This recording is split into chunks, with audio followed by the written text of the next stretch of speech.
Blue Lock Chapter 241.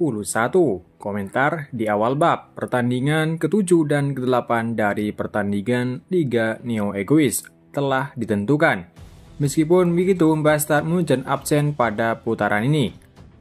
Percikan api terjadi saat para egois dari 4 tim yang tersisa saling berhadapan. Kita lihat pertandingan ke-7 Barca versus PSG dan pertandingan ke-8 Manchester City versus Ubers. Kita kembali ke tim Isagi.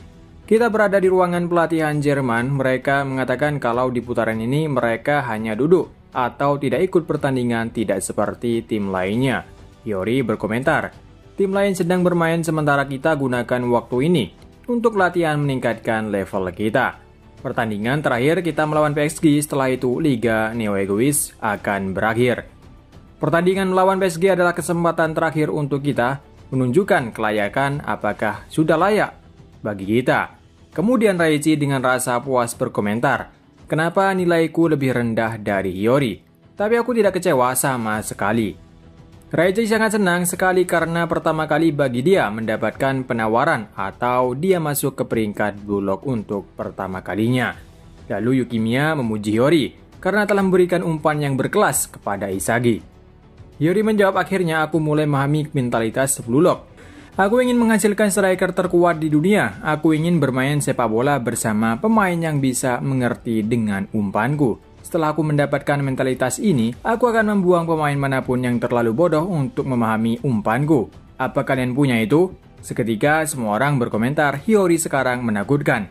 Yukimiya mengatakan kalau dia sekarang seperti Itoshi Sae. Hiyori berkata, apapun itu setidaknya aku tidak masuk ke media sosial seperti Isagi-kun. Berikut beberapa komentar dari pertandingan melawan Ubers. Isagi masa depan Bastard Munchen. Striker masa depan Bastard Munchen. Tandem terbaik yaitu Isagi Oichi dan Michel Kaiser. Meskipun mereka masih belum dewasa, mereka tetap berusaha dengan cara mereka. Jika keduanya bisa saling memahami satu sama lain, potensi mereka akan menjadi duo striker yang mematikan. Seketika Isagi marah tidak terima dengan berita seperti itu. Karena kita sendiri sudah tahu, Isagi dan Kaiser sebenarnya tidak bisa akrab atau sama bersaing untuk menjadi yang terbaik. Teman-teman lainnya terus membuli Isagi karena mereka berdua, Isagi dan Kaiser, adalah pasangan terbaik.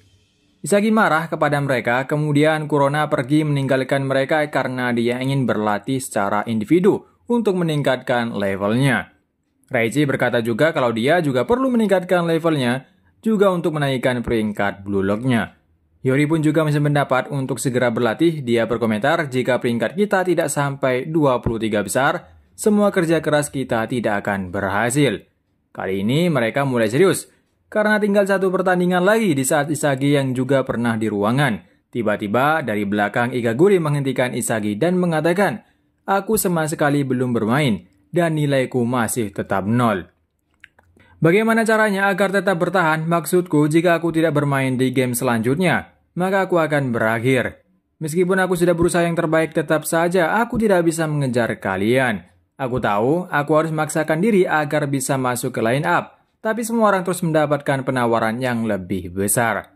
Jadi, apakah kau punya saran untukku? Aku butuh saran darimu, Isagi-sama yang hebat. Isagi dengan santai menjawab, aku tidak tahu. Ikaguri kesal. Dan jangan bercanda karena menurutnya ini masalah serius.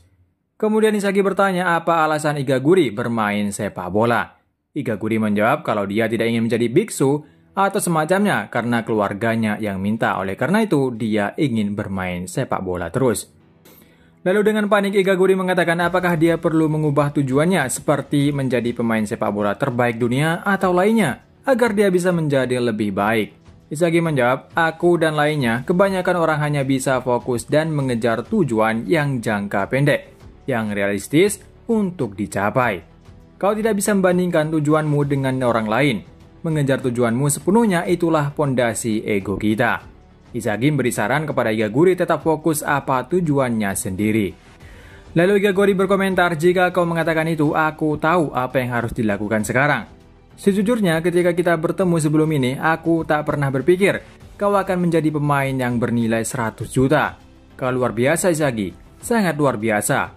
Kau tahu kita mulai dari bawah nomor 300 dan 299. Aku benci mengakuinya, takdirmu akan menjadi pemain terbaik di dunia.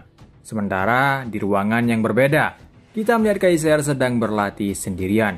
Ekspresinya penuh emosi, dalam hatinya mengatakan, aku datang ke Liga Neo Egois untuk melampaui Noah. Tim pertama Bastard Munchen adalah skuad yang dirancang untuk maksimalkan kekuatan Noah. Dengan Noah yang dimahkotai sebagai terkuat di dunia, dengan kesempatan aku mencoba untuk mencuri tempatnya sebagai striker utama Bastard Munchen. Itu 100% tidak mungkin. Itulah kenapa aku ingin menggunakan liga ini untuk mendapatkan penawaran lebih besar dari klub lain. Dan secara paksa keluar dari Bastard Munchen rencanaku untuk menjadi pemain terbaik dunia. Langkah pertama telah tercapai. Tapi tidak mungkin, aku bisa kalah dari dia. Sedangkan Ness dari kejauhan hanya bisa melihat Kaiser berjuang sendiri, dia tidak berani untuk mendekati Kaiser saat ini. Dalam hatinya mengatakan, saat itu, di saat aku berada keputusasaan, kau muncul mengajarkanku bahwa tidak ada yang tidak mungkin. Komentator di akhir bab, sinar harapan di tengah seluruh kegelapan. Pertemuan pertama antara Kaiser dengan Ness, flashback awal partner mereka. Judul bab untuk selanjutnya yaitu Mawar Biru dan Penyihir. Chapter ini akhirnya berakhir.